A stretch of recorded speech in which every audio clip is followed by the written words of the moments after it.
Hi, you guys. I'm going to take the second guessing out of guessing whether someone is a friend or not by going over the five traits that friends display. Now, I know people are always quick to tell you, he's not a friend of yours. She's not a good friend.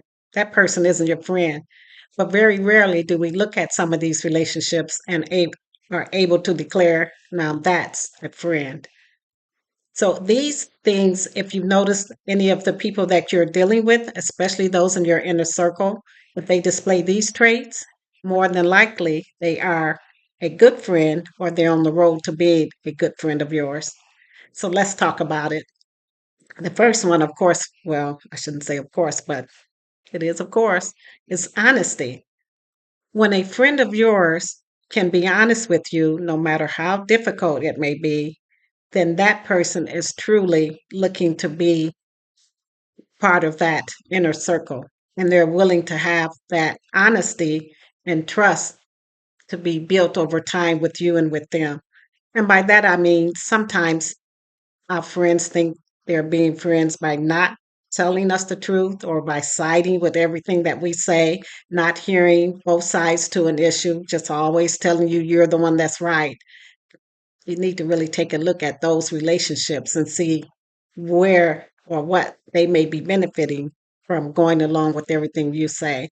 We don't look for yes men in friendships, we look for honest people. So keep that in mind for number one. Number two is if they're dependable. And by that, we mean people who keep their word with you. If they say they're going to show up at a specific time for a specific event that has to do with you, that they're there and you know without a shadow of a doubt, if for some reason they aren't able to make it, it is a valid reason and not a just an excuse. So loyalty and dependability and their commitments that they make to you and keep, but it's number two to determine if someone is a good friend or not. Number three is their acceptance of you being you. By that, I mean they're not trying to change you. They're not trying to control you, either your language or your behavior or anything about you. They have come to know you for who you are and they've come to accept that. Now, will friends be accepting of all of our wild and crazy behavior? There may be some things that they don't agree with, but they're able to say and understand that they can accept you as you are and move forward and forge a friendship and relationship with you that sees beyond that. Number four, do they respect you? Now, this one can be a difficult one because let's face it, different people have different levels of respect. I only have one, and that means they need to respect, who I am, the things that I say. But it's a two-way street. I also respect them for who they are and what they say.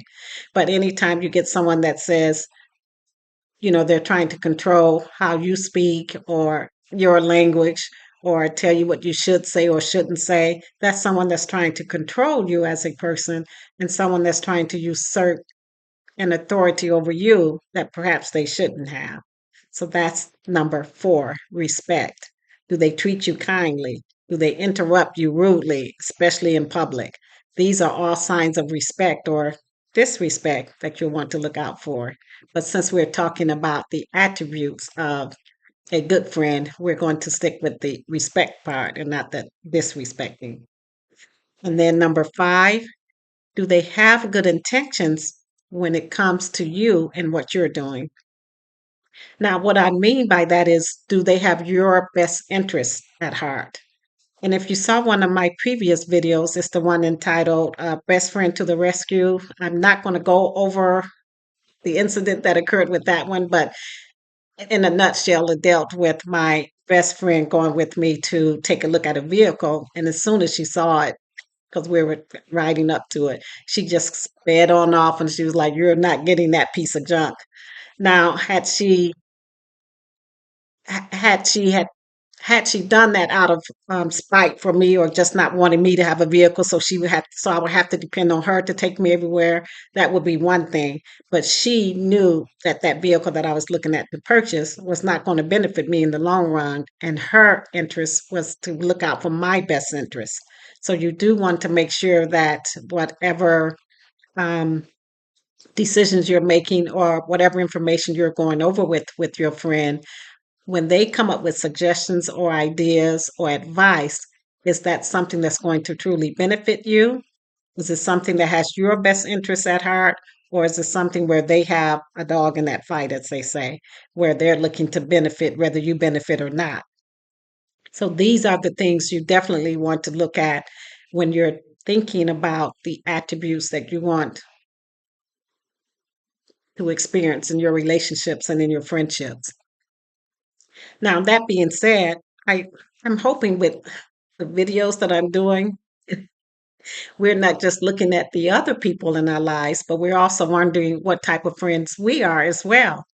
Are we the type of friend that is honest, upfront, and truthful with the people that we deal with? Are we the ones that are dependable, show up when we say we will, go to events that we agree to go to? Or if for some reason we are asked to do something we don't want to do, we can be honest and upfront about that as well and just say, I'm not interested in that, or I'll catch you on the next event or whatever. Are we accepting of who our friends are? And are we not trying to control their language, their speech, their behavior? We have to realize that this friendship thing really is a two-way street. So it's not like that song, I found love on a two-way street and lost it on a lonely highway. I really never understood that song, but okay. I guess she left him or he left her. I don't know. And then our intentions. Do we have good intentions when we're advising our friends when they're coming to us for advice or when they're um, just talking over some information with us and trying to see what their next moves could be?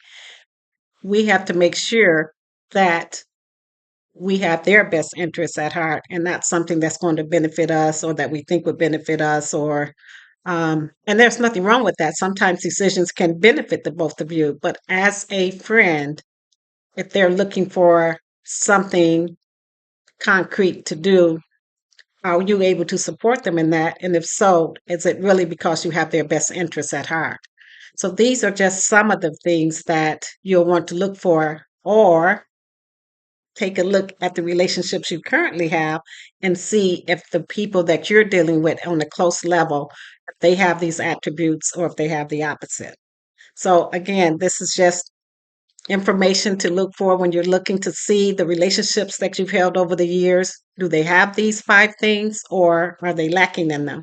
And they don't have to have necessarily all five. Maybe they have three or four of the five, but definitely you want to see if they have these attributes and if they use them with you in your relationship and vice versa.